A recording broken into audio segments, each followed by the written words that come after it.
ladies and gentlemen. Welcome back.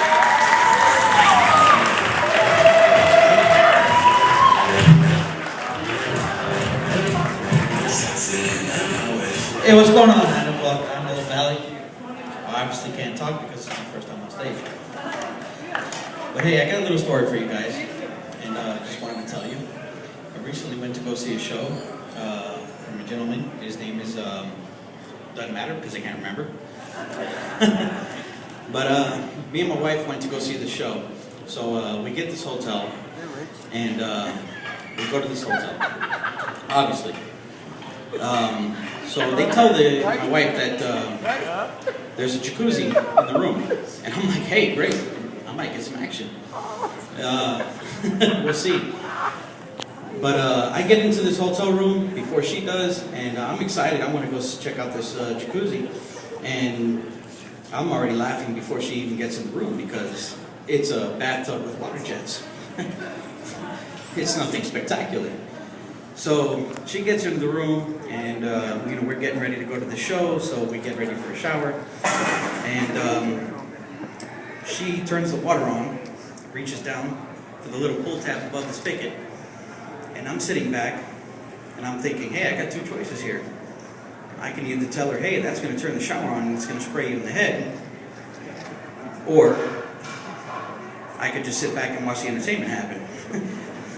And I'll pause while you guys choose a side.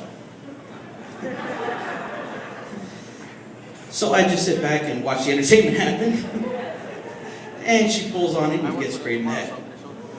So I'm laughing my ass off at her. And she immediately gets mad at me because I'm laughing at her. And so she gets angry, gets in the tub, and wants to check out this jacuzzi. So she's trying to figure out how it all works, hitting buttons, and I tell her, hey, you know what, you got to let the water come up a little bit before the thing works. So she sits there for about 20 minutes, and I go off, do my own thing, come back later, and she has about half the tub filled with water, and she reaches down and hits the button to turn the jacuzzi on. Well, little to her knowledge, not all the jets were covered in water.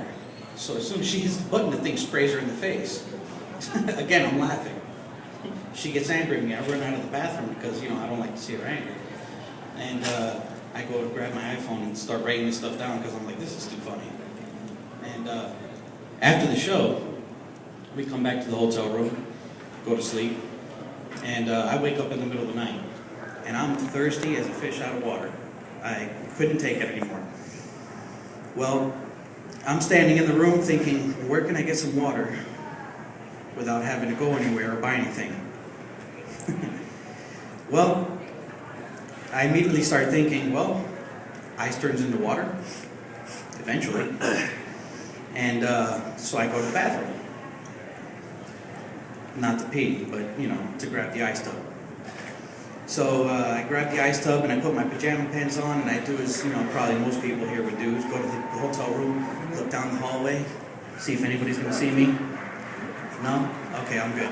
So run out and go get some ice in the ice tub.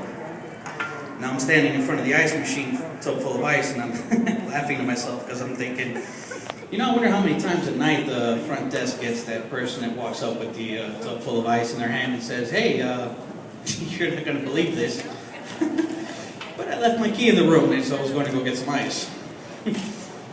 So they say, hey, no problem, this happens all the time. We'll just need to see some ID and tell us what room you're in.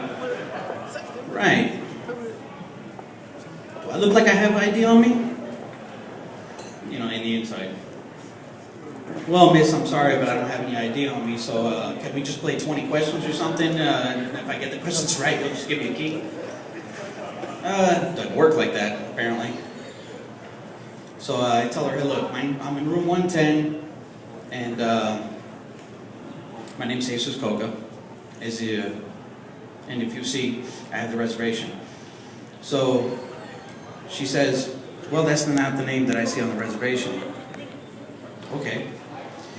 I'm sorry, my reservation's under my wife's name, Caroline Coca, and you'll see that it's under her name and you can give me a key. Well, no, sir, I'm going to have to see her ID.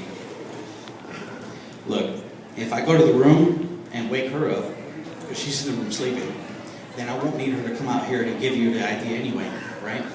Because she'll open the door, amazingly, and I won't need her to come out here. And believe me, you don't want to go wake up my wife. Neither do I. So she gives me the key anyway, and I go about my merry cheerful way at 3:30 in the morning. And I take my bucket of ice, sit it down next to my wife's head as she's sleeping, because I'm thinking, you know, that's a good idea. She might wake up thirsty. And I'm chewing ice, picking it out of the bucket as if it's candy, and standing in a dark room and just... And she wakes up in the middle of the night, sees me standing next to her, and, you know, of course, it's just a dark figure. And she screams. Bob jumps out of the bed, and I said, "Hey, good that you're up. The front desk wants to see you. Bring your ID. Oh, by the way, you want some ice?"